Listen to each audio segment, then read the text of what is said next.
Guys, thank you all so much for coming. Jane and myself have normally organised the What Comes Next event, and obviously she's not back with us quite yet, so we're a bit gutted to lose her today.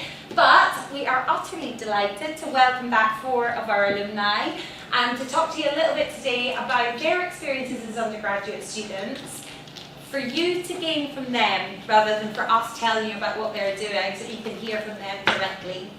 So what we have got essentially is 4 people that are not going to mince their words. They're going to tell you exactly what they felt about the degree, about us obviously as academics, about the assessments they're going through, the opportunities post-graduation, and hopefully they're going to answer some questions that you guys have got from them. So if you've got any questions, there will be a roaming mic later, and if you don't want to ask directly, there will also be a Slido so you can put questions up on there. But I'm going to, first of all, hand over to my panel to introduce themselves because they can do it far better than I can. And let's just go from Charlie. Okay. Shall I use the They're not in the right order, by the way. They're being very naughty. So we've got Charlie Watts first. Hello. Okay, it's on.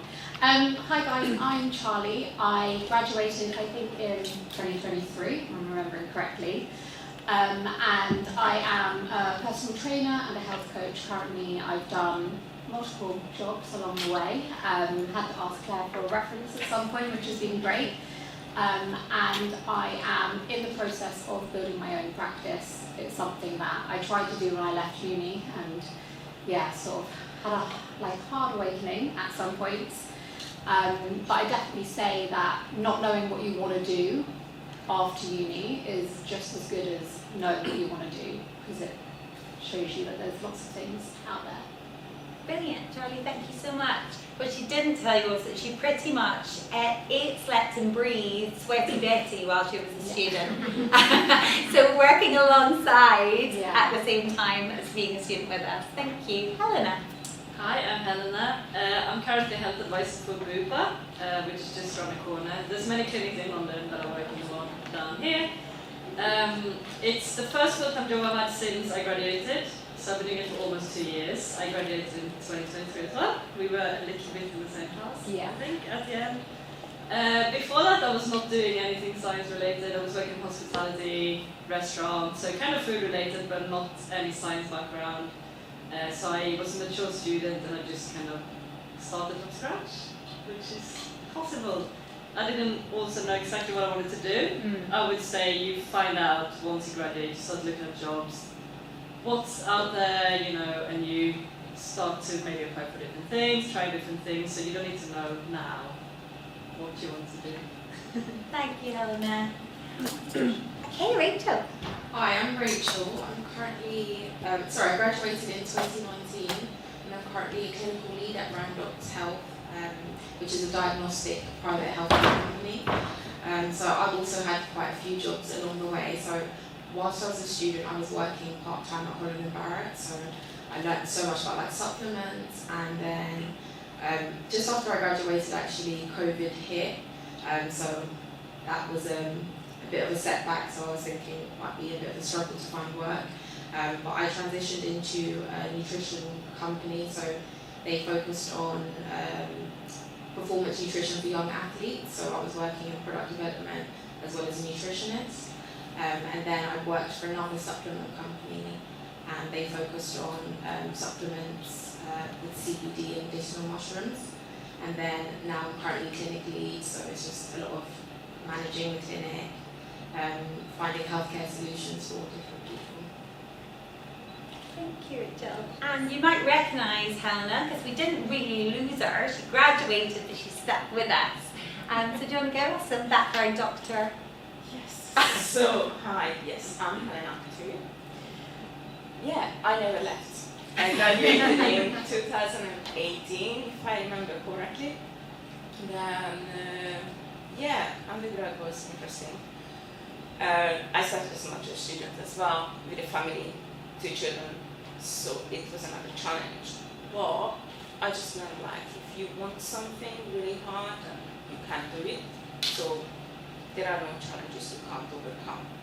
And I was working part-time as well, while having the family and studying full time, and managed to finish with it first. So yeah, I'm quite happy about that.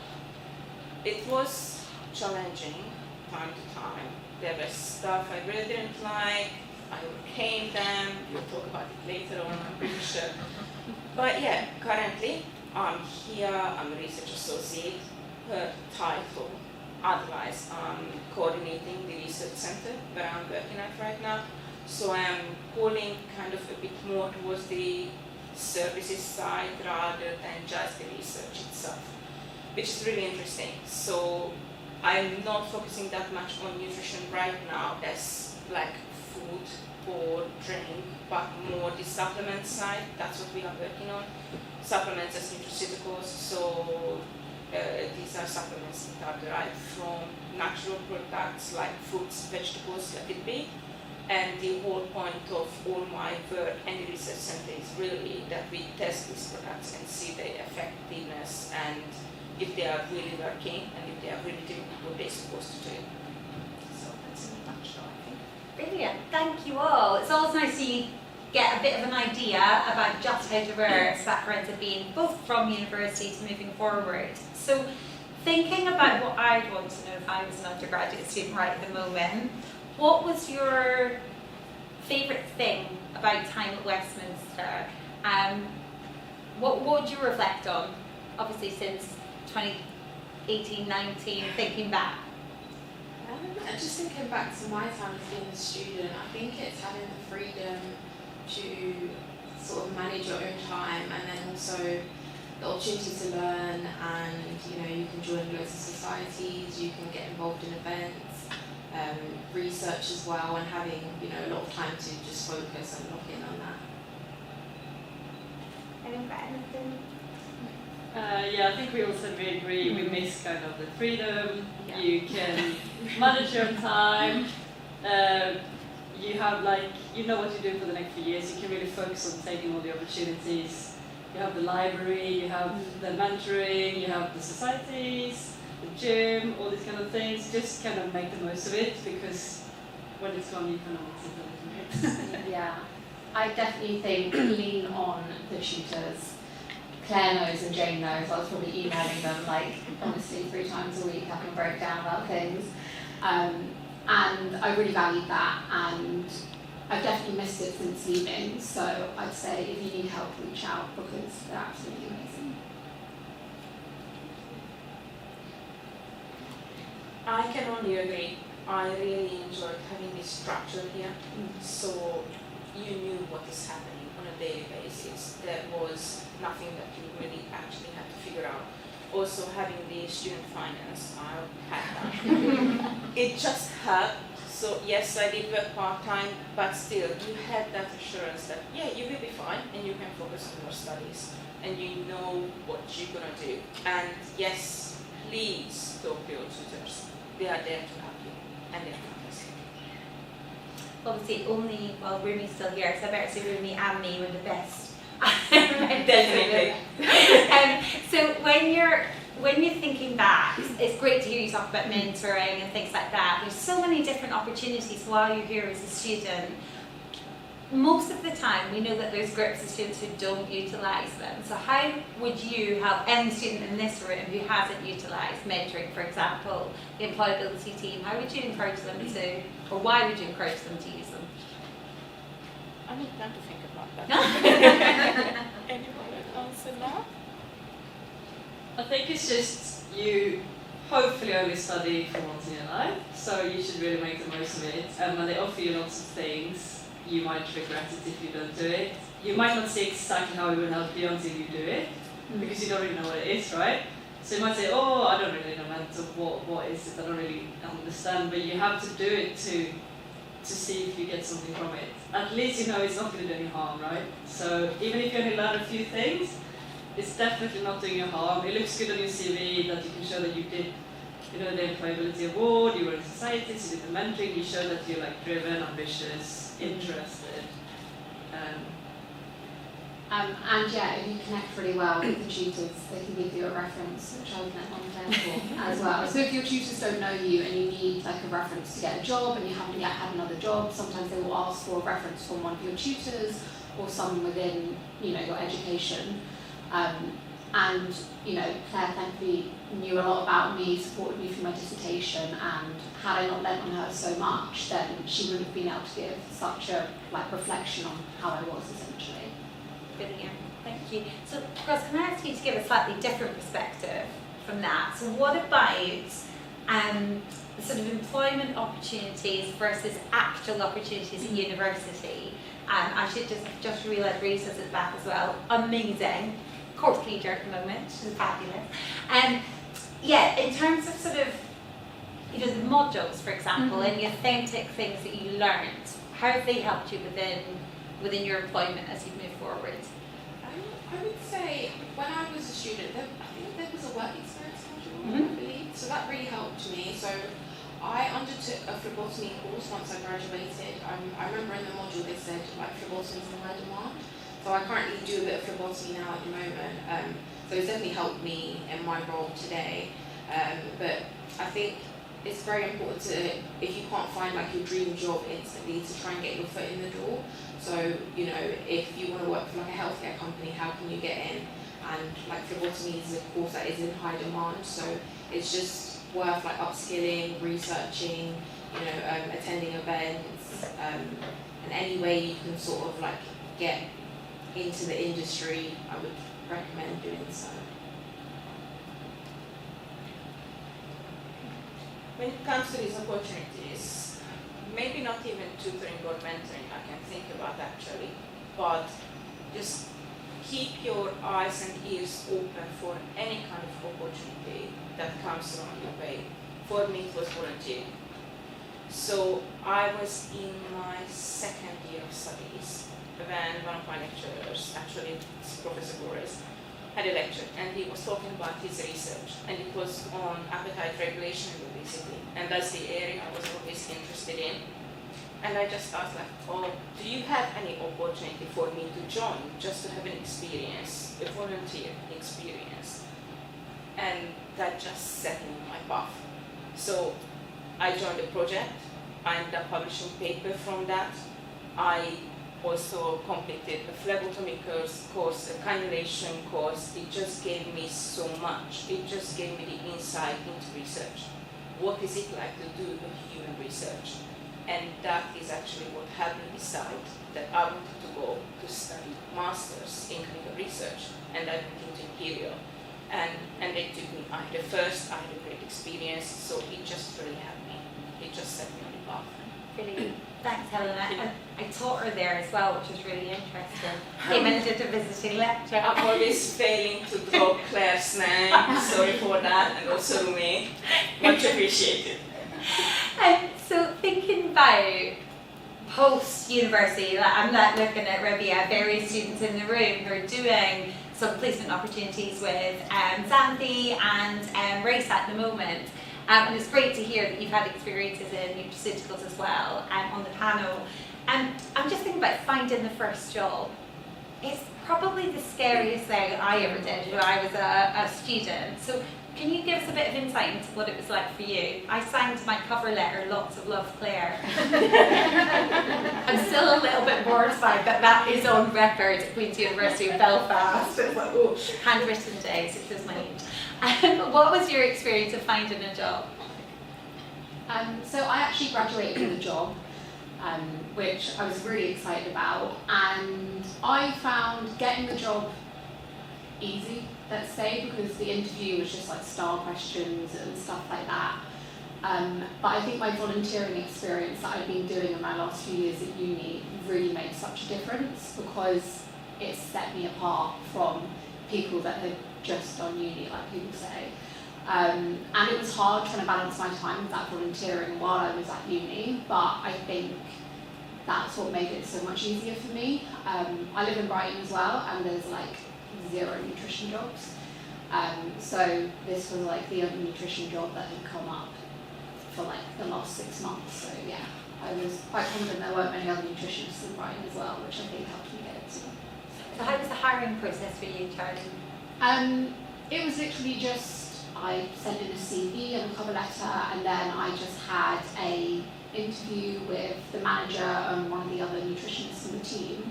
And it was really just using like STAR questions, and I was working at the time, or volunteering at the time, for Busybodies, doing the sort of like family diabetes program, and then also helping to coordinate free school meals for children at this alternative education place in Brighton.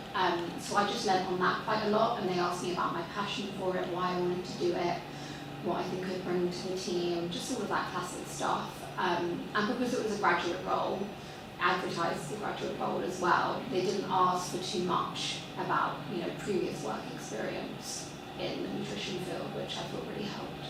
It's brilliant. Does everyone know what the STAR criteria are? No? So we've got scenario, task, action, results, reflection. If you can plan that with your CV beforehand, it works really, really well, because whatever they ask you, hopefully you can twist it a little bit and make it work. Thank you. Yeah, and you can use things like your dissertation, how you applied yourself in modules, all of that kind of stuff in those scenarios as well, which is great. Yeah. Thank you. Helen, what was your career finding the first job? So I felt like even though I'm working with food in a restaurant, I wasn't working with it in like an educational way. So I started volunteering for the Nourish Hub, which is very close to where I live, which is a fantastic place. I recommend it to everyone because they save lots of surplus food that will go to waste. So they save like the planet, and then they cook it for the local community, and it's pay what you want. So you can pay nothing, or you can pay £10 if you want to support, you know, the charity. So I was doing the evening cooking workshops, so you teach adults to cook who maybe can't even boil an egg or something. Like they literally, I remember you telling me, it stuck with me. The food bugs give you a whole cauliflower, and they look at it and they go, what do I do with this? I have no idea, what is this? And that really like stuck with me. That's so awesome. So you can give this beautiful fresh foods, not processed food, fresh surplus food like vegetables, fruits, you know, healthy food, and then people don't know what to do with it. So we were running evening cooking classes, which was like super inspiring and really like nice and heartwarming. I love that thing that I say to people in class, like this is going to be really, really hard. So those of you in applied nutrition, it's coming, TFR, coursework And we 2. started with a little, you know, little lecture thing. Yeah. Every week was like food storage to make sure your food doesn't go off. It was like how to read nutrition labels, the traffic lights, you know, so we were like teaching as well, but in a very like informal, friendly way. They could talk. It was very social for them as well. They might be quite isolated, and they got somewhere to go. It's warm, it's nice. So then I was actually doing that when I found the Bupa job and I applied, and then I said I can't do it anymore because I got this job, and then they said, oh, our league's just quitting in 2 weeks. You could have maybe applied for this job. So I was like, oh no. But anyway, the Bupa job I thought is great because it's full time and it's proper stable and everything. Same as you, just an interview. There was no complicated process really. It was maybe half an hour interview with the manager and the centre manager of the clinic. Sounds quite similar to it's quite straightforward questions about nutrition and so on. I always remember getting emails from graduates about I can't get this job, I don't know how to get there, am I qualified for it? How do you deal with that challenge in terms of what a nutritionist can do, or a public health scientist, as you're thinking about a role and not feeling that you necessarily fit that application? If any of you come up against that feeling, is this the right place for me to go? How do I sell myself for that position? I would just take it till you make it. Yay! You're always going to be nervous because you're never going to know what's going to happen. Like at the job that I took, I was so happy and then I quit after 6 months because I hated it. So, you know, you never know, and half the people that apply for jobs aren't qualified enough for them anyway. So if they look at what you've sent in and they want to give you an interview, you know, it's also about who you are, not just what you know. So Do they train you? yeah, they train you as well. So if you show willing and if you show that, you know, you've done your degree, you've worked hard and you're trying, that's, you know, always going to help as well. Brilliant. Thank you. I think it was the same for me as well. I looked at lots of job applications and I was like, none of them are for me actually, so what do I do? And I just had to realize like I need to go on and I need to show willingness to learn. And you know, if you show your previous experiences and it shows that you are ready to do things that will help you grow. And I think when it comes to so-called first job, how would I put it? My very first professional job is I have now actually, many years down the line. But the master's application, I could compare it to a job application as well. And I did an application for volunteering as a primary school teaching assistant because I felt really lost, to be honest. I was very, very lost when it came to the second and the third year of my undergrad because back then, I don't know if it changed since because I didn't look into it, but back then there weren't many job opportunities in the nutrition area. So I was panicking. I have 2 children. I'm coming to the end of my degree. What am I going to do? I don't want to go back to work in hospitality full time. That's not why I did my degree. So I was panicking, yes. And I went, actually it was University of Westminster provided some training for teaching assistant, I believe, in primary school, secondary school, so I completed that. I tried. Thank God I tried. I could never do that job. I don't have the patience. All my respect to teachers. So yeah, then I found the volunteering opportunity here, and that set me on path, as I said. But what you need to know, again, Claire is very right, so to point out, she was a huge part. She played a huge part in my life, as well as through me, because the struggle I went through back then, and having that mentoring, the tutoring, it just helped you so much to come over that struggle and help you see the next possible step. So please take the opportunity. Thanks, Helena. Rachel, thinking back to your job that you're doing right now, sorry, this will give you a proper curveball. What do you hate about your current job? I would say It's always something. so I work in a very busy clinic, so it's very fast paced, so there's always like a lot going on. So I would say because I've worked in 2 different Randox clinics, so one I worked in Fulham, so it was a lot slower paced, and then now I work in Great Portland Street, which is the flagship clinic, so it's very, very busy. We have early starts, so this morning I started at 6:40. So it can just be quite hectic at times, so it's just getting into that routine. I mean, the day goes by quicker when it's busy, so it's always nice, but I would say that's what I dislike most about my I love that you turned it into a positive. That's great. I think we need to remember that, all of us, sometimes we're looking at work. What's your favourite thing about it then? So there's a lot of opportunity to travel with my role. So we have pop-up clinics all the time. So I was just speaking to Charlie and actually saying we have a pop-up clinic in Brighton once a month. So I always try to go to those events. I've been to Ireland, Northern Ireland. A lot of the time we have pop-up clinics there, events. So the opportunity to travel, meet different people, and what else do I enjoy about working? I guess also the clients as well, providing them healthcare solutions, seeing as well how people change their life around through nutrition, lifestyle changes. So it's always nice when they come back and they give good feedback as well. Brilliant, thank you. Has anyone got any other loves, hates about their jobs? I think when someone comes back, because a lot of people come once a year for the health assessments, a lot of people get it through their work, so your company will give you as a benefit a yearly health assessment with Bupa. So when you have someone last year, and then they come back and you see that you had them last year, and then you see they improved massively, their cholesterol, their blood pressure, their weight, whatever it might be, and they kind of thank you and say, the advice really helped me, or you motivated me, and you see in the blood tests the change. That makes you really, feel like you're making a difference. That's what we want to do, right? We want to make people healthier. So that's very rewarding, I think, returning people who improve. Yeah, I'd say very similarly. Working as a PT as well alongside, so I have 2 factors that I work with. It's just amazing. I've also discovered that I really like working with old men. I never thought that would be the case. 76-year-old men are just so proactive about their health. I never would have thought about it. So it's really rewarding, like you guys say, seeing them make changes and hearing, some people are like, oh, I can walk for 10 minutes and I can walk for minute beforehand, and it's so nice to see that positive change that you're having on people's lives. And a lot of the time it's not even about like the nutrition information or the knowledge that you can share, it's just that relationship. So I work with people on a weekly basis. Some people will never reply to my messages, and other people, like 9 months, I work with people for 9 months at a time.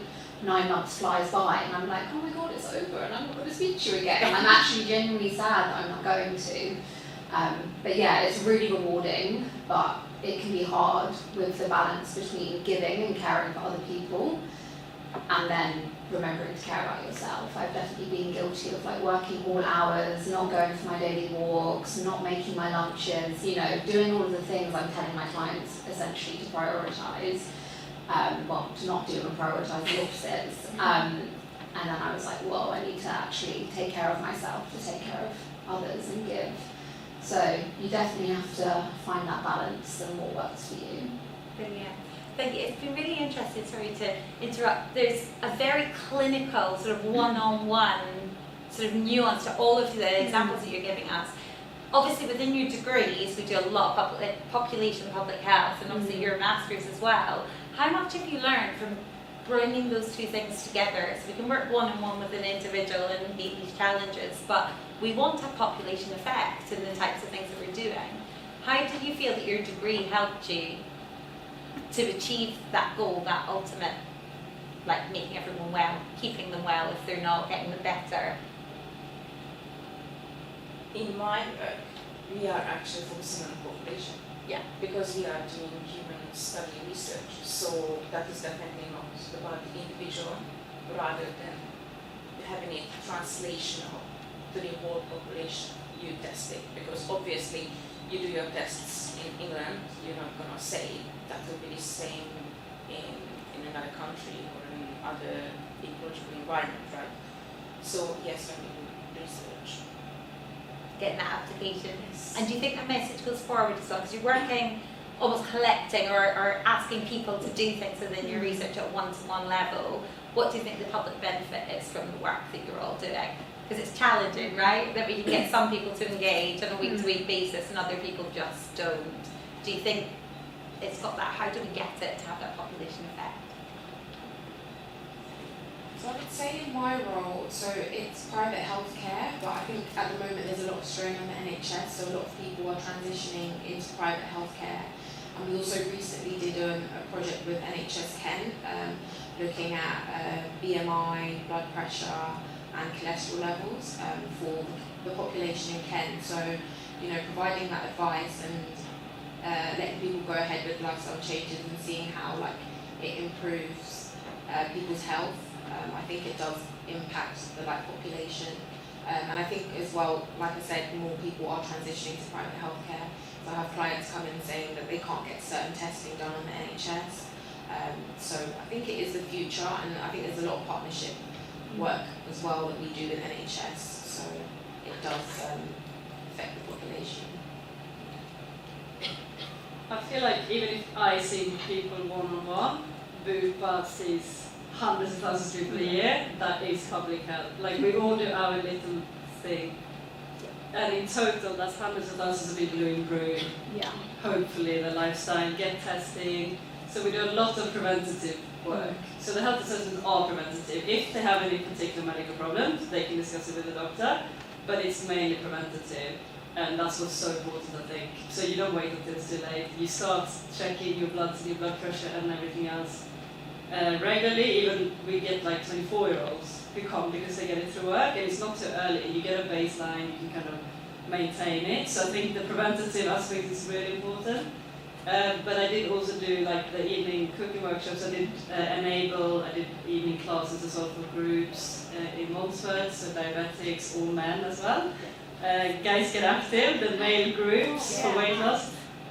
Because I also did want a little bit of that public health and the group work as well. So the Nourish Hub was volunteering, but the Enable is actually paid, and anyone can do it. You can sign up as a freelancer, so you could also do it, even as a student, really. They're always looking for people, so that's the public health aspect as well. Yeah, my role. So I do my own freelance stuff on the side, but primarily I work for a company called Lever, which is also freelance, but doing the diabetes prevention program. So I can see at one point I was speaking to like 70 clients a week, which was intense. And that again is like a preventative program, and they impact so many lives. But the first job I actually had out of uni was being the school nutritionist for all of the primary schools in Brighton, managing all of the allergies there, so that was pretty intense. But also sort of creating lessons, going around to schools, introducing like nutrition to kids and stuff like that, working with like the government frameworks on food in schools and everything. And I really was passionate about it and knew that I was having a positive impact. I just had a few difficulties with the council that I worked with who didn't want the nutrition insight. So yeah, everything you do will have an impact. If you help one person, they might tell their friend, they might tell their family, everything has a knock-on effect. There's no little thing that you can do that's too small, I'd say. It's really lovely. I think it's really important sometimes that we almost assume it's a didactic. This is for an individual, this is for a population, and the overlap is massive. And it doesn't need to be nutrition. I think that's come across so much in what you've all said. Just thinking back to Westminster, so imagine you were on that side of the panel. What did you think helped you most about your time at uni in terms of getting to where you are, how confident you feel in your career so far? You're just like, don't make me answer. One of them is what I mentioned before, volunteering. The other one, take the challenges head on. Like, don't be discouraged. Anything that is too challenging, think about it, but go for it. To be honest, that's why I'm sitting here today.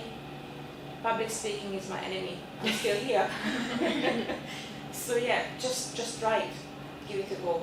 And if you are thinking, okay, could this be the pathway for me, or is it something else? If you have any opportunity, just take it and try it out. Because you won't actually know until you have hands-on experience. So this is what I would say. I'd say what helped me the most, like when thinking of like the course perspective, was just throwing myself into every module. I came to uni as a mature student. I mean, at 25, I was being called mature. They're very young. But I came to uni with a very like specific picture in my head of what I essentially wanted to do, and I was quite put off by some subjects, and it was very easy, especially when I went online, to just close the laptop, not do that. But I had a little chat with myself, and just throwing myself into all the subjects, even if I wasn't that interested in it at the time, actually showed me that, hey, I actually found like global nutrition actually really interesting, and I really liked applied nutrition, and all of these things that I would have just disregarded. And had I not, tried really hard in every module to at least give it a go, I probably wouldn't even bothered with some of the volunteering opportunities that were out there, or some of the jobs that I have applied for along the way. So yeah, be open-minded, I guess. I use quite a lot of the practicals in my job.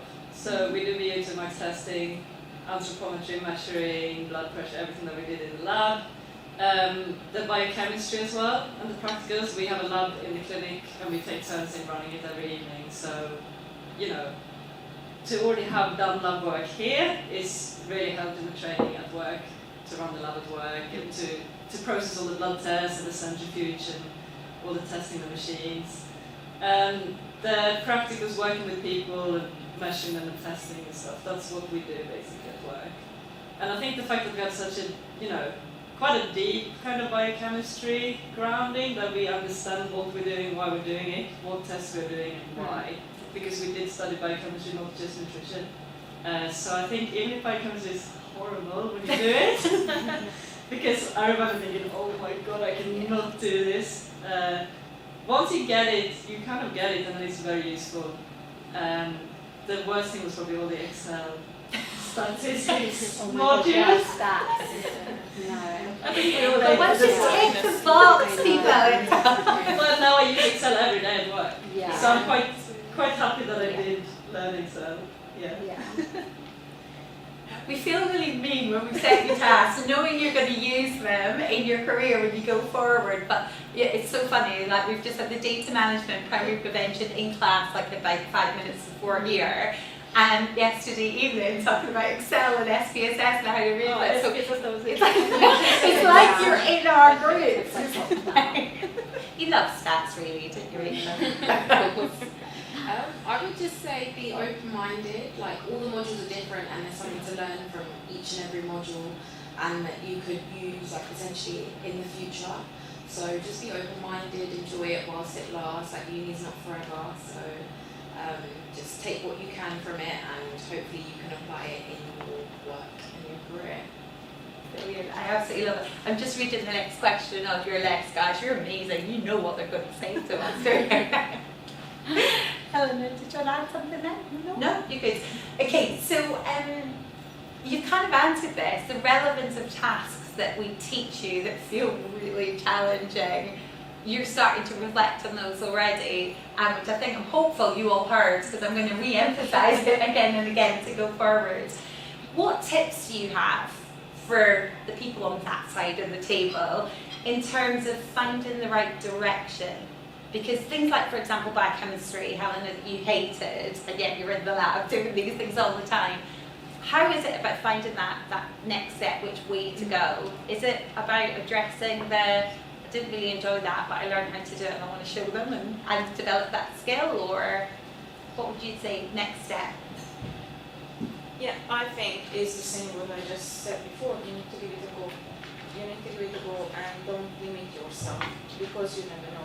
Even if you think it's not for you, just be open-minded and very practical. Give it a go through your modules, do your studies. I know it sounds boring, but that's what's gonna get you somewhere. I don't think that's I would just say to get where you want to be, to definitely like try and upskill as much as possible. Like undertake courses even after you graduate. So like I said, I did the phlebotomy course, like attend events. There's loads of like different speakers, there's free events, there's paid events as well. These things I think set you apart when you speak to recruiters. So you can just say, oh, I attended this conference, you get into a conversation and you can see that, oh, she genuinely does have interest in this field. So I'd say, and also maybe like working in an industry, just getting your foot in the door in the industry that you want to be in. So like I initially, whilst I was a student, I was working at Holland & Barrett, and then that led me into getting a role in supplementation, because I like that I had that experience with like supplements. You also get courses, you learn courses along the way with Holland & Barrett. You're constantly learning about different products. So just find, even if it's a part-time role, a volunteering role, some sort of placement that is in something that you're interested in going into, because experience is also really important. Yeah, I don't think you need to find the direction now. You should just try to broaden and widen and try everything. For example, I didn't hate biochemistry. Just that. So someone said, why do we study so much chemistry, DNA, genomics, and these kind of things? And now I'm working on a pilot, like a groundbreaking genomics pilot, where we sequence the full genome of about 100,000 people, which is quite revolutionary, and it can tell you what medicines that you should take and not take, your risk of different diseases, what you need to focus on in terms of your diet to prevent things. And that's like the most exciting part of my job right now, is this pilot, which I probably couldn't have done if I didn't have also that unnecessary studying more biochemistry, biomedicine than only nutrition that we have to do. You might find something really interesting that you didn't realize that you were interested in by kind of broadening. So enjoy all the modules, not just the specific nutrition ones. Kind of reiterating what everyone said, I guess.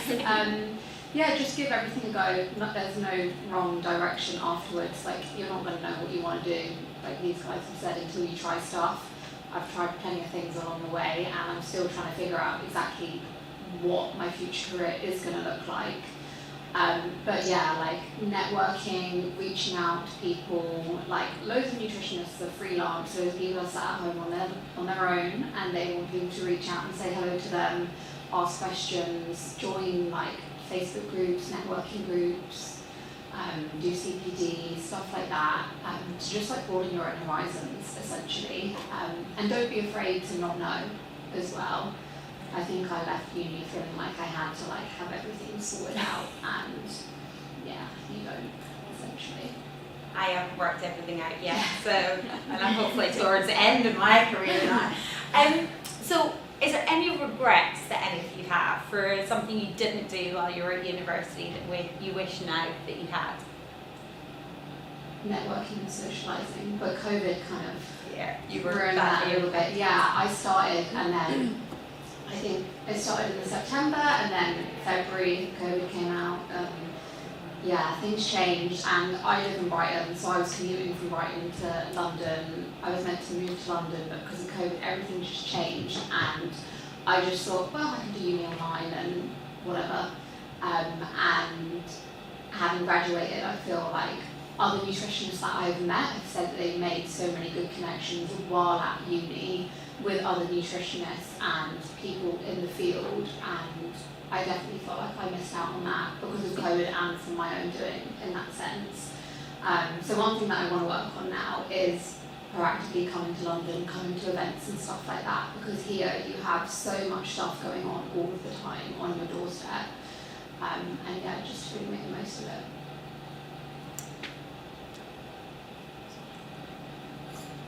When it comes to regrets, I actually don't believe in them. Because you can learn from even the most messed up situation. But what I learned from it is you need to take a break. Don't just go on and on and on. You can actually burn out, or you can lose out on time with family, which I did. No regrets, but I'm a bit sorry for that. She's looking at me, she knows I've done exactly the same thing, so what can we say? Rachel? I would just say networking as well. I feel like because I graduated just before COVID did hit, I did manage to network and still keep in touch with people I studied with today. So it's really nice, but I feel like you can never go to too many networking events, so definitely just network as much as possible, keep in touch with your colleagues, keep in touch with like your lecturers. So I'd just say, yeah, just build and grow your network as much as possible. Because we were in the same year, same, basically, like I would have loved to volunteer like you did in the lab and have some experience, because I would ideally like to do research one day and to have that experience when you're here and it's free, and you know, but obviously we were in lockdown, we couldn't do any of these things. We didn't have that kind of social being a student feeling, so I kind of, not to regret it because it wasn't my fault, but I miss, you know, the proper student experience. It was a bit sad that we didn't get it. But at the same time, we also had like no distractions. We had time to study. Being at home, we had something to do instead of just being locked up in our floods going mad. We could study, and we had a reason to wake up. A reason to wake up and do something. Yeah. So it was, I guess, a blessing as well. It's so funny, I think we could actually go back through what we've struggled with as academics, because we were trying so hard to learn how to teach online, and you guys were at the receiving end. And obviously a lot of the people in the audience were going through school at that level, sort of, like my son was starting like high school while you guys were at university, and I'm thinking, wow, like how much of that social side has been lost. It's really interesting. Thank God for networking online, right? What would we do? It's just incredible when you think about it. I've absolutely loved hearing all of these stories, but what I'm really interested in is what these guys want to ask you, because you're probably going to get a completely different insight into what's going on and thank you so much. And we've got a couple of different questions on the Slido, but do just remember you can scan the QR code if there's anything else that you want to ask. Question. Actually, is there any questions in the audience before I go on to Slido? Okay, you can think about them while I ask some of these. How did you feel as a panel that you developed from level 3 through 4, 5, 6? How was your personal development in terms of how we supported you in that development. How do you feel it went? Okay. Confidence. My confidence grew huge amount. I came from not believing in myself to yes, I can do it, and that's huge. I'm absolutely loving this last question. Would a 9 o'clock lecture be as hard now as it was when you were an undergraduate student? How much my students love my Monday morning at 9 a.m, what can I say? Would it be easy now? Yes. We've just heard Rachel, Yeah, part I can answer that. So this morning I had to be up at 4:30 to get ready for work. To get ready to leave at 5:30 and then get to work for 6:40. So 9 o'clock lecture sounds like a dream.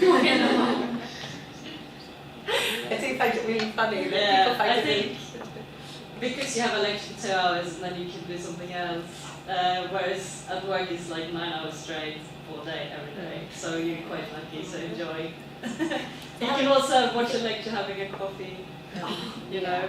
There's so many good coffee shops around here as well. Helen, can I just ask you, because you did level 3, Yeah. and so how was your progression from 3, 4, 5, 6, and obviously with a little bit of COVID in the middle? Yeah, I'm so glad I did the foundation. I don't know how many did it because I never studied science before, so it was a game changer. I don't think I could have done it without, you know. I would have gone into level 4 with the chemistry and not had any clue. It was very supportive. You got to know the lecturers better, so I think us that did the foundation maybe also knew the lecturers better and got used to campus. Confidence 100%, because before I would have thought, how do I know if I can do this? Because you look at uni as one big thing, and you go, can I do a degree? I don't know what to do. I don't know how to write big essays and report. And then you realize that it's little by little, piece by piece, module by module, and your confidence grows. You try different types of writing, different types of practicals, and you learn little by little, and it becomes like a manageable thing. Yeah, the confidence that you can do things you take with you to work. Now that you realize that you can learn something you've never done before, like writing scientific reports, you then realize that in a job description, if there's something in there that you've never done, you know that you can learn it because you learned it in uni, right? Because you have to, basically. So you get that confidence realizing you can learn almost anything without needing experience. I think it just helped me be very organised. I'm dyslexic and ADHD, and they definitely came out a lot at uni, having come back to education, having left for a long time. And yeah, it just made me develop a really better understanding of how I work and what works for me, what doesn't work for me, and yeah, the kind of job that I want to do going forward, essentially. So yeah, I guess that's confidence as well, essentially. 100%. So just thinking about the way that you're all responding, would you be more confident applying for the jobs now after having worked in a couple of different things than you were when you were just about to graduate? Yeah. That's an overwhelming yes to that one, I would say. So thinking about the fact we've got students with a public health background here who haven't done nutrition necessarily, they might be interested in environmental work, very much that sort of primary care. How much do you find that you work in a multidisciplinary way with people that aren't necessarily nutritionists or medics? We do totally, because we're nutritionists, sports kind of science, and physios and GPs, and we all use, you know, each client we see together. So you see me first for an hour, then you see the doctor for an hour, and then you have, if you need it, you have the physio, and if you want to, you do the exercise tests. So it's definitely very multidisciplinary. You learn a lot from each other as well. You can ask them questions and learn from them. And do you feed into like government teams, for example? So working with public health experts or working for, say, Department of Health? Not directly, but we have a lot of learning, access to a lot of learning and conferences and events, so I guess that's more about public health. Especially the conferences where you have really interesting like talks from GPs and public health professionals. So maybe not working directly with them, but working towards the same goals, learning essentially. from it. Do you do the same? Yeah, so similarly, like we work with a nursing team, GPs, and like scientists as well. We also have a lab on site as well, so it's liaising with different groups. And then I think as well, it's always good because you can ask them questions as well. And you have, with my role personally, you have the like opportunity to upskill, to learn like, you know, you might come in, you don't know how to do an ECG, you learn how to do an ECG. I recently did a course with FibroScan, so that's like liver scanning. So there's always an opportunity to learn, especially when working with different professionals as well.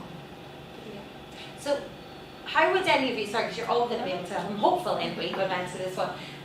A lot of our students are really keen to find jobs or internships, and obviously sometimes they can be really lucky and one person will give them an opportunity. But what would you recommend any of the students in the room did to find an internship while they're a student? Again, I would just say to upskill as much as possible. I think recruiters like seeing that, oh, you're proactive and you're doing other things outside of just your degree. So definitely upskill, attend conferences and events and talks as much as possible. I think volunteering we all did, right? Yeah. It's almost essential, I think. Not full time, it could be just the odd session here and there. It just gives you the confidence that you realize you can do it. You watch professionals work and see how they do it. You get a very good thing on your CV, you know, showing that you're interested. Yeah. Yeah, like my volunteering experiences, I literally turned up for an hour a week at school in the evenings and just put out plates of food while the other nutritionists did all the work, essentially. And it gave me an insight. And then when I had interviews and stuff, I was able to say, like, oh, I understand how a workshop runs and all that malarkey. But just reach out to companies and people, even if they're not advertising a job. We've spoken about Zoe Griffiths, and she is great. I don't know if you guys have heard of her. She does like a workshop on how to get a job in nutrition, and I did that a few years ago, which I found very useful. And one thing I learned from that was, if there's a nutritionist online that you're interested in, if there's a company online that you're interested in, find an email, find a number, send them a message. Because, you know, if you're asking for free work, they might say they've got something for you, they might not always advertise it. And even if they say no, it's still a good way to network and get your name out there. Cold calling. Love Yeah. And also, you can also just make up, not like make it up, but like, if you want to show experience, just do free workshops online. Like, just make free, like, just make things, put it on your social media or stuff like that. See if you can do like a coffee morning nutrition, like free thing for people to come, and then at least you can say that you're being proactive, you've worked with people and stuff like that. Brilliant. Yeah. I agree with everything that was said before.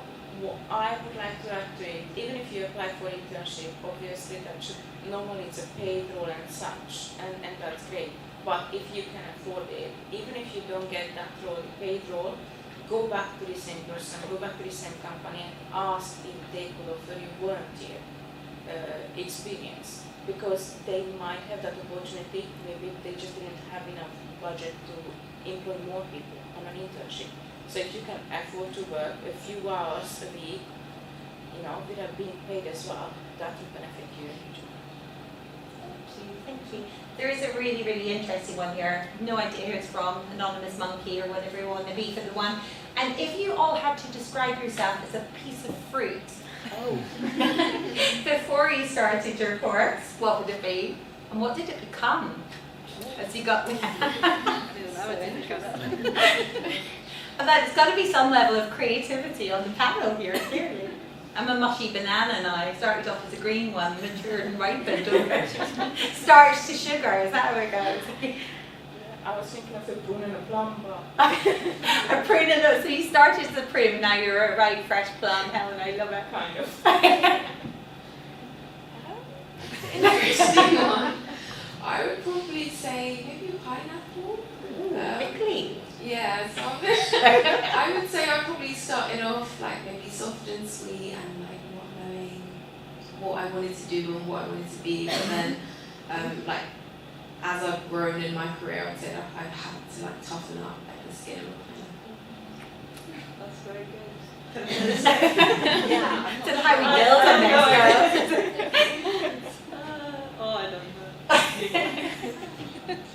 say raspberries because I really like them.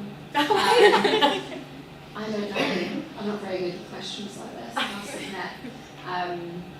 I think the pineapple ones are very good analogy for my experience as well, I'd say. And do you know what? I think there's something lovely about it, isn't there? You've got that kind of prickliness, like stay away when I need to get on with that smooth, sweet, lovely centre in the middle. Having that ability to shield yourself and get on with the work is probably a really nice one. You could, I guess, be a kiwi fruit as well, have a prickly. I'm allergic. Oh, you're allergic. Don't do that one, Rachel. No, not a good idea. I think this is hilarious. What book would you recommend? So if there was one book that you were introduced to at university or you used while you were a student, what one would it be? Testing treatments. I don't know why, but that one stood out. I recently literally lent it to my dad like 2 days ago. I think that was about like statistics and reading research and all of that stuff, and I absolutely despise doing all of that thing, like all of it. But it's so invaluable being able to understand, and you know, when someone says like, oh, X causes Y, you can be like, it doesn't. If you actually understand the research, you can read through it, you can sort of pick through all of that misinformation, and it just gets thrown around so easily. So yeah, that's definitely a book that has stood out for me. I don't know if you guys still... Have you read it? Testing Treatments? It is really good. I really enjoyed that one too. Yeah, honestly, I didn't realise how much I enjoyed it. I went back the other day and looked at it and I highlighted it like crazy. But yeah, that's definitely a book that stood out for me. Anyone else got one? I think in terms of the passion for what we do, The Body by Bill Bryson, it just gives you this wonder of, you know, it's mind-blowing how the body works and all the things. And the way he writes about it is funny and passionate. It makes you appreciate your body and how it can affect it, and that we should take care of it. And there's something wonderful about Bill Bryson having his daughter is one of your alumni. She studied nutrition here. He did. He got an honorary doctorate at one of our graduations. I don't know which year it was, but it was amazing to hear him speak. It really was. I graduated like almost 6 years ago, so I can't think of anything off the top of my head, but I'm sure it will come to me. I have 2 books. One of them, we were recommended to read it, Disappearing Spoon. Never read a line, bought it, but never read it. The other one, which I'm actually using here today, it's SPSS manual. I have it on my Kindle and it's a constant go-to. That's it. Was that Andy Fields one? Discovering statistics for SPSS. Sorry, I told her to use that. You're a bit guilty. For me, it's, I can't remember, it's called Extremes of the Human Body. It's a fabulous book, and I think it was level 4. Lewis is here, you might know if he's still recommended, but it's absolutely fantastic. So you start to think about the physiology of cold and what our body does, and the fact that like your hair stands on end, and you're like, that's not a good thing, it needs to keep you warm, but obviously the shivering and all the different physiological things that happen. Using that case study for me has always been really useful to understand something, so you can learn at the cellular level or physiological level, but having a story, a case study, always just made it real. And yeah, you've had to go through my lectures, all of you, so you know exactly why I do it that way, which I think works really well. I think I'm nearly at the end of my questions online. Is there any in the room? Does anybody want to ask me something? Or ask me? Hannah, you're all being shy. Did anyone do like internships in their second year before like in summertime or anything like that? In lockdown, there was the work placement year that I think a lot of our peers wanted to also do, but it was just so limited because COVID, essentially. But yeah, if you have the opportunity to do it, give it a go. Like, it'll probably be invaluable. So the research volunteer opportunity I had that run over summer as well. So I started it towards the end of the year, year 2, and it just never stopped really. It just transitioned into a paid role afterwards, and then after masters I came back for my PhD. One thing I would say to you all, I was really lucky. I had to do a placement at level 4, and so first year of my degree, I did a 4-year degree in Scotland, and I did one between my level 5 and level 6 for you. Level 4, I did it in a kitchen, and I worked at the university refectory, and it was unbelievably insightful. I've worked in catering pretty much all of my university career, and I loved it. Communicating with chefs, it's so challenging because you're asking them to change what they do on a day-to-day basis, and you need them to do that if you're working in a hospital ward or whatever, or if somebody comes in with an allergy to a restaurant. It's understanding what people want or don't want to eat, so you're understanding behaviours, but that communication aspect is so important in time-pressured environments. In my summer internship that I did as part of a work experience, a requirement of my course, I worked on a health farm. It was not where I ever thought I would have ended up working. It was ridiculously expensive. I met Rio Stakis, the owner of the Stakis hotel chain. I met Michael Flatley. I had breakfast with him in his room when he was Lord of the Dance. I mean, people that I would never have expected coming into contact with. I didn't actually think there was a job for me there as a nutritionist, but I worked with the chef, I worked on meal development, I worked on people that were on 600 calorie diets, so I was going, this is a really bad idea, what are you doing? And I spent that summer learning so much just about interaction and things that I didn't think were real. They just felt wrong, and these people were paying like £1,200 a night to stay in this health farm. They offered me a job at the end. Before I went back, it was either honours degree or full-time job, and it was a really challenging decision because I knew I made a difference. It wasn't what I wanted to do. Half of me still has questions. What if I'd taken it? What if I'd still been there? Am I been able to afford these places as an evening or weekend away? But it really, genuinely, it doesn't need to be a career that you say, actually, I am a nutritionist. Something linked to food comms, that type of thing, can be a really good experience. I had a summer placement. I had a summer placement at Community Centre. So I was mainly working on their social media and creating like posters and designing for them. So I think that kind of helped spark like creativity and helped me with my product development role because I was doing a lot of designing work. So although it wasn't really nutrition related, it did kind of help me eventually. Everybody, thank you very much for this amazing talk. I really appreciate these opportunities to hear from experts and from people who are. You are an expert. I mean, we are because this is the level 16, and we also have this kind of expectation that what is going to come next. So we feel like we need more practical things from university, things like stuff. But at the same time, I feel like we have to find for ourselves, because not only the opportunities that university gave us is the only. But I want to say to the beginner of the level foundation students that just apply for everything that the opportunity given to you, because I am one of the students that I apply for everything, and I've been in Dubai, in South Korea, so not because nutrition, but because other experiences. So that's part of the learning curve.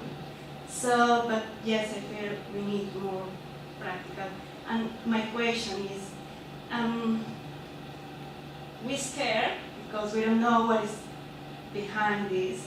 So, could you tell us how facing this kind of insecure, like, because I am applying for some different jobs, but it's part of my assignment, but it's hard to find like and qualify for the real job settings, like the opportunities. Yeah. So how did you manage the insecurities of going from final year student, thank you, to qualified, I should be the person you hire? How did you get from there? Terry, sorry. I would say the recruitment process can be like quite nerve-wracking, but just like go in and do a lot of research within the industry, keep up to date with like current affairs. I would also say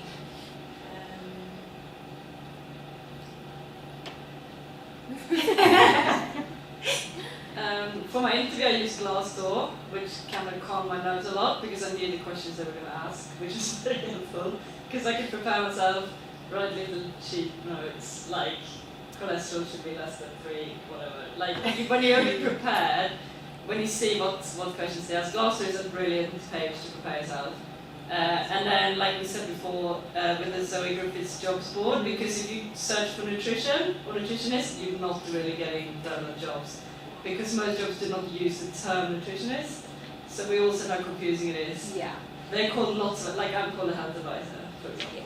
So, What's the website called? Zoe Griffiths. No, I mean the one that you've used. to Oh, find- Glassdoor.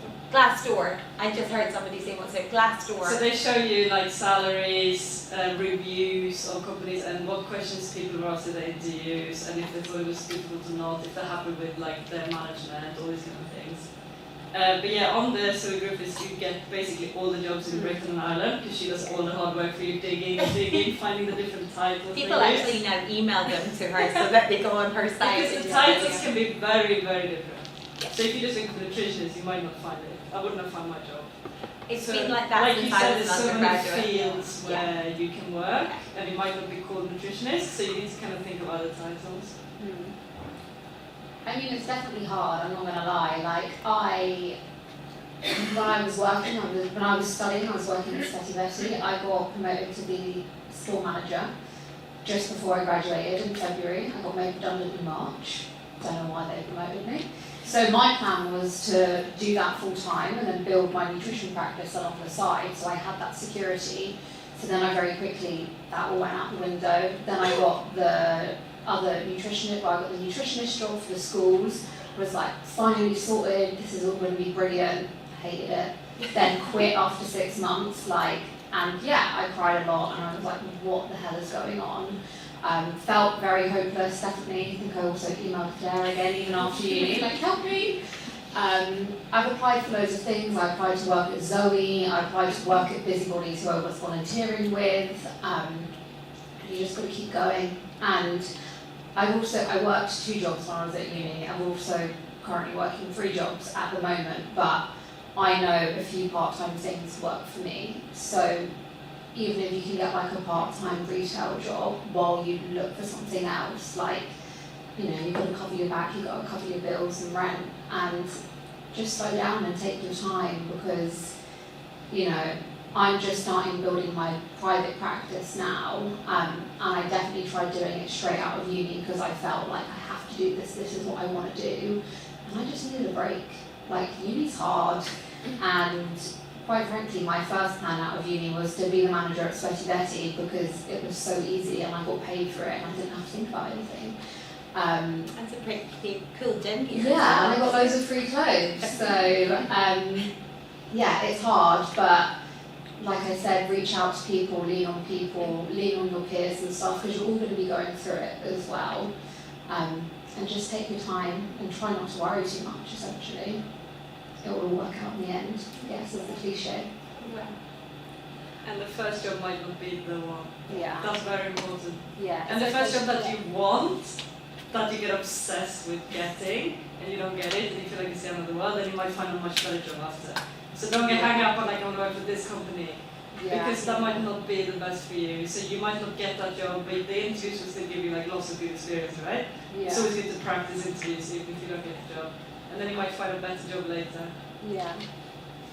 If it doesn't initially work out in the role that you thought, don't be afraid to transition. Don't be afraid to, find out what it is you want to do. Because I know one of my nutrition roles, so I was recruited as a nutritionist, but was very heavily sales based, and I knew I didn't want to go down a sales route.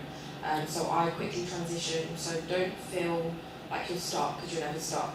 Just you'll find what you want to do eventually.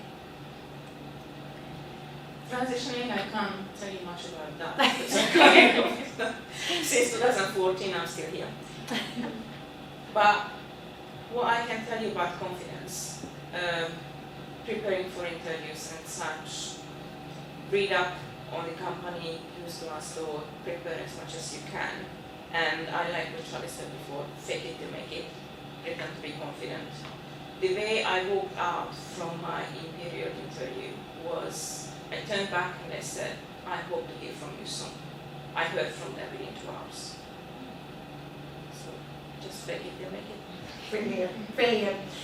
It's been absolutely brilliant to hear all your perspectives, to catch up with what you've been doing, because ultimately I'm hoping that some of you guys will be up here with me in a few years' time, obviously. I want you all to give me one last answer, and I'm not going to give them the chance to come back with more questions on this until we have some lunch, some nibbles afterwards and some networking, which we now know is very, very important, so you can get private one-to-ones in a second.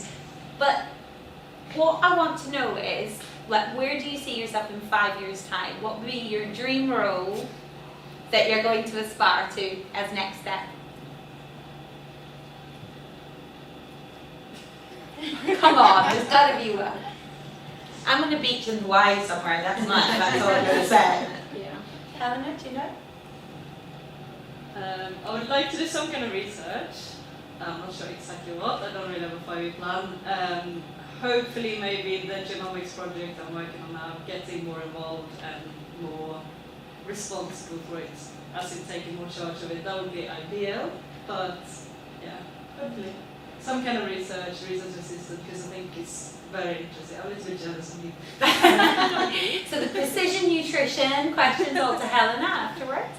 I'm still figuring it out. Like, I came with a massive plan beforehand and burnt myself out trying to achieve it and trying to have all of the answers. So yeah, just hopefully in a stable job, that would be good. On a beach in Hawaii would also be nice as well. But yeah, I guess having a meaningful job in whichever sector that is within nutrition, I just want to make a difference, whether that's one-on-one or on like public policy and stuff. So yeah. Still figuring it out, essentially. Happy to get out of bed and get into the office is a good start, right? Yeah. Brilliant. Thanks, Charlie. I would say I'm definitely still figuring it out as well, but I would love to get into product development again, because I really enjoyed that aspect of nutrition and maybe like develop my own product. That's something along those lines, hopefully. And make a fortune, what she didn't say. She wants good sales. I'm staying boring here. I can see myself staying longer here. It's just a bit further up the ladder, a bit more responsibilities and just developing, because that's what I like in the current role I have. I have constant opportunities to develop further. So yeah, I don't see myself leaving just yet. Brilliant. Thank you so much. I think from my perspective, I could talk to these girls for a long time, as I could with each of you, as you probably know by now. I hope you've learned from their experiences. I'm hoping you can all hang around and have something to eat with us at the end. And then if anyone is feeling like they want to sort of nibble in there for a one-to-one conversation so they can learn about their experiences, they're addressing coursework 1 in applied nutrition, which we've all done. You had a slightly different one, but I'm seeing the IDRO. Helena, I think actually Rachel, you as well, probably had to do it in an exam room under time-controlled environments.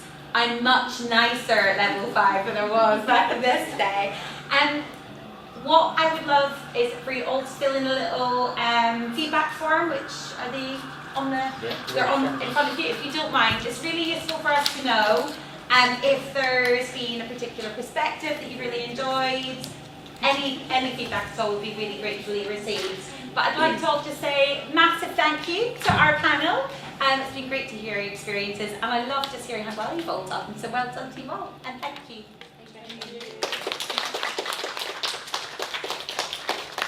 The other thing I haven't done is thank our wonderful What Comes Next organising panel and photographer extraordinaire. Honestly, you guys set it up beautifully every single time. We always get good reviews from people, so thank you all so much for all the work that you put in. It's so important to the student experience, and I do appreciate it. Thank you.